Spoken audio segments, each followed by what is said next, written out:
The following presentation is brought to you by the Realm Network.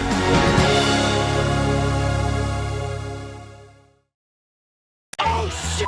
It's Vince Russo! Vince McMahon's best kept secret. I am the Antichrist of professional wrestling. David Arquette won the world title. I've got a wife, 3 kids at home, and I really don't need this shit. How can this show be so awful, Mr. McMahon? I didn't think it was. Viagra on a pole match. And Hogan, you big bald son of a bitch, kiss my ass. Judy Bagwell on a forklift match.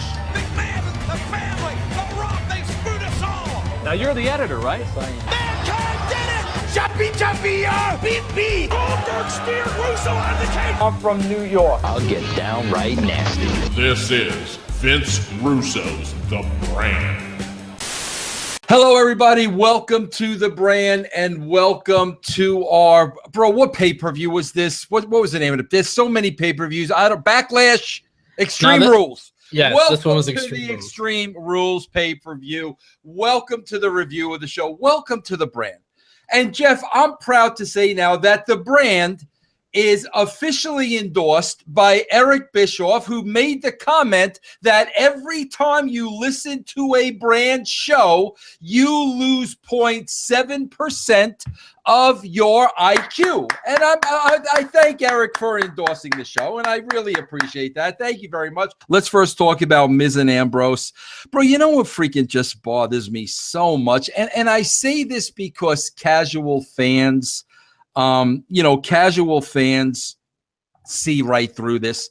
Bro, there were a couple of instances, like I don't remember if it was Miz or Ambrose or whatever, but it might have been Miz. I don't know, bro. One of the two guys just stood in the corner 4 times, allowing the guy to back up and come at him full speed and just kick him. Bro, why would you just stand in the corner 4 times? Again, bro, you got to understand, people that watch wrestling, a lot of them watch MMA. You want to make it look as real as possible. Then there was another spot later on in the match where Ambrose is on his knees in the middle of the ring and freaking Miz is just kicking the shit out of him. And he's got his hands by his side doing it. Like, come on, bro. Like who would do that, man? Well, and I had... who would do that? Like, who would do that, bro? I don't know. Me and Rocky Mountain Pro, I guess.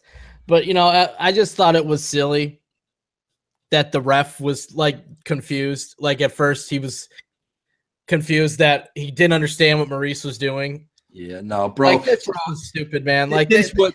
This was badly executed, bro. It was badly executed. First of all, okay, bro, the ref was supposed to think that Maurice was turning on Miz and like that just came out. Now, bro, if you would have set that up over the last couple of weeks, you know what I'm saying, bro? Yeah. If you would have set up a little tension or something, that's what I would have done if that's where you wanted to go. But that came out of nowhere. I mean, that was so stupid. And then, bro, the execution was so bad of when Miz throws Ambrose into the ref.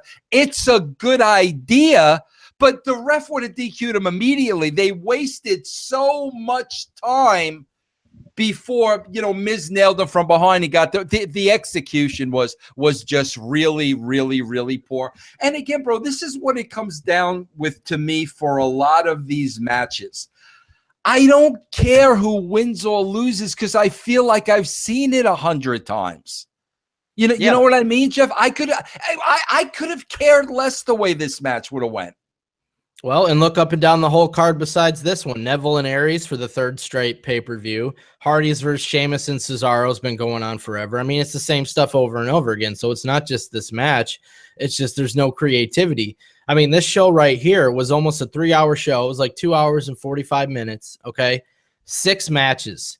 So do the math with that. 6 matches in almost 3 hours. That's about 30 minutes for each match. How do you not put any effort into doing anything backstage? I think there was one interview with Bailey, and they had the in-ring with the Drifter, which I liked. But other than that, why is there nothing going on backstage? Where is the effort to make this an entertaining show, especially when you only have 6 matches? Yeah. Then, bro, speaking of the Bailey interview, which was next, bro, can I tell you something? I don't know why they would have brought up This Is Your Life and you're no Mick Foley or no Rock. Why would they even bring that up? Like that segment was so bad, bro. It was like Bailey was apologizing for this segment. Bro, wouldn't you want people to just forget about it? And bro, by telling Alexa Bliss you're no Rock, you're no, Mick Foley, you're burying Alexa Bliss. I mean, it makes no sense to do that, bro. If you want people to forget about that, don't mention it. But by saying to her, you're no Rock, no, she's not. But that buries her. Rock and Mick Foley are no longer with the company, bro.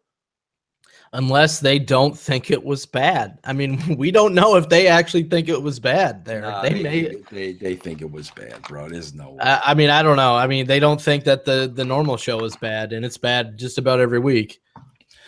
Then we go. Hold on. What'd you think about Charlie's look tonight? Because Charlie looked good.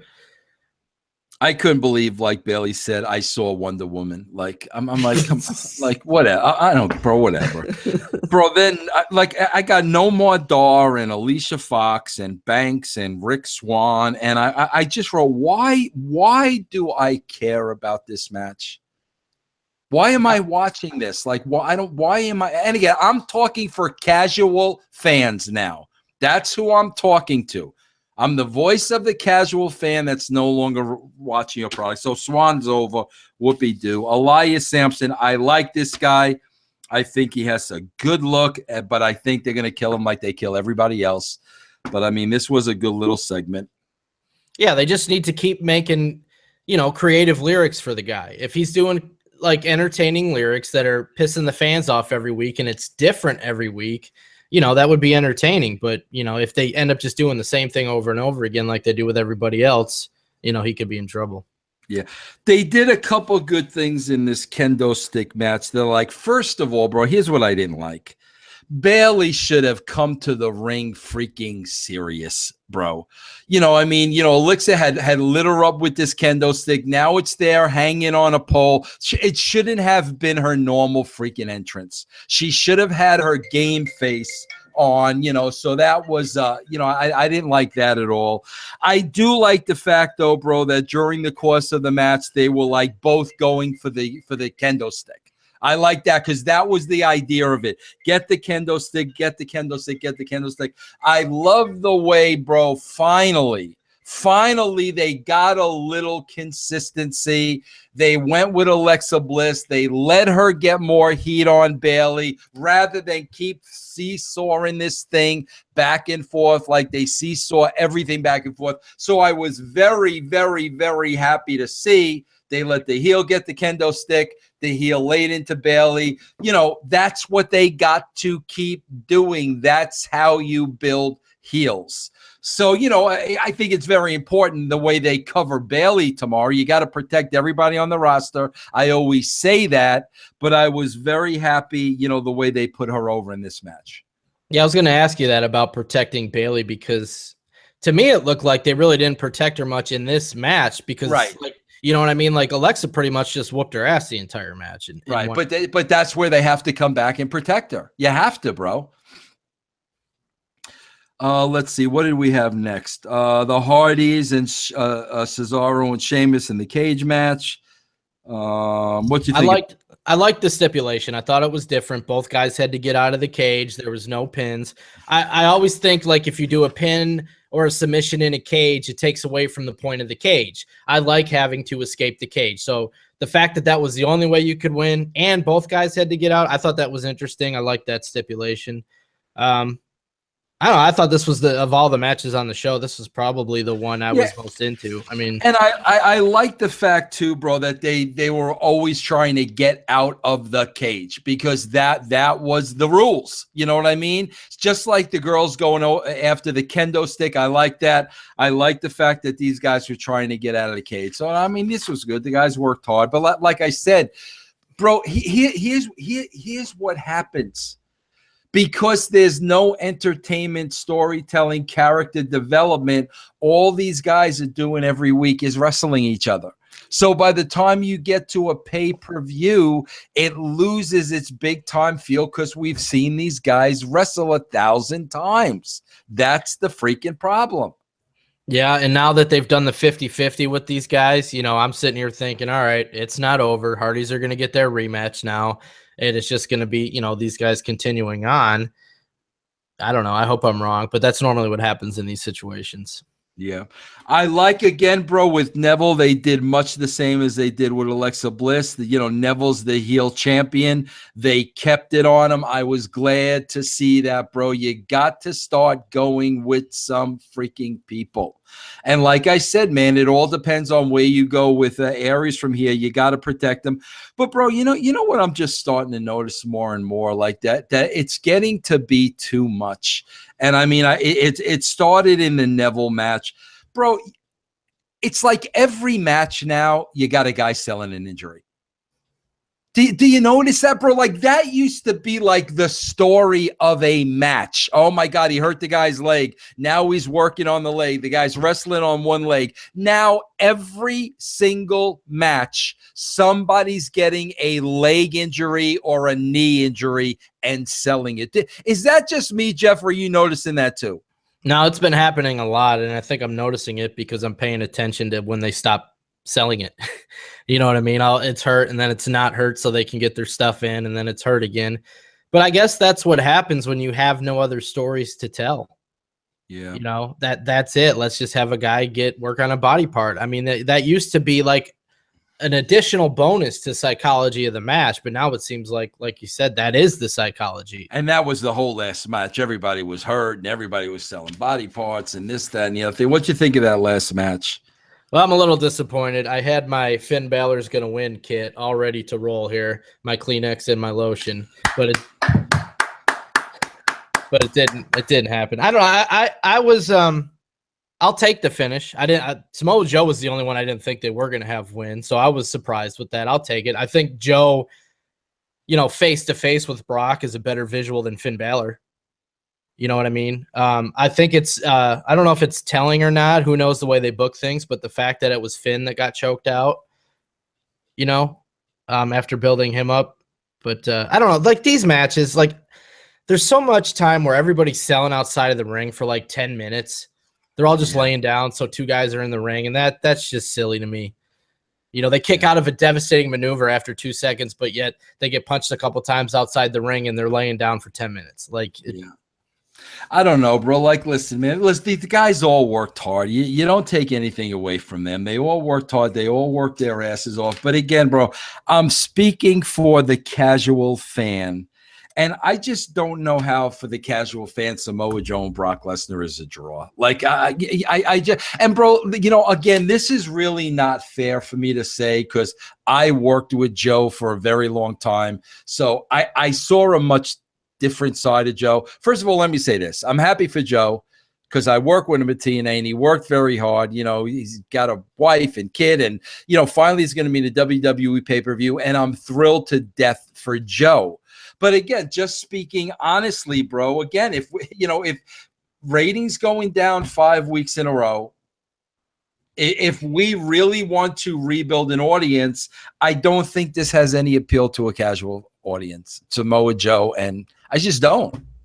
Well, they really haven't given him any material. He just wrestles all the time and beats people up. He doesn't have a character, And I'll be honest with you, you could have put any of these guys over. I don't know what would have been a draw to a casual fan.